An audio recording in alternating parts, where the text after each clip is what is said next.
This video tutorial, I'm going to show you how to delete your Cash App account. First, open the Cash App and log in.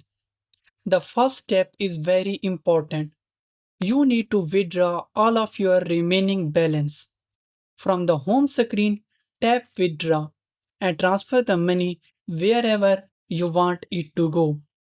Once your balance is zero, you can move forward with closing the account. Next, tap your profile image in the upper right hand corner. Scroll down until you see Sport with a question mark icon and tap on it. At the top, you will see a search bar that says How can we help? Tap there and type Close your account. From the result, select Close your Cash App account. If your balance is zero, you will see the account closing documentations which explains what happens once the account is closed.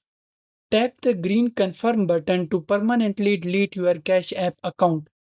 After this, you can uninstall the app and your account will be closed. If this helped you, like, share and subscribe to our channel for more informative videos.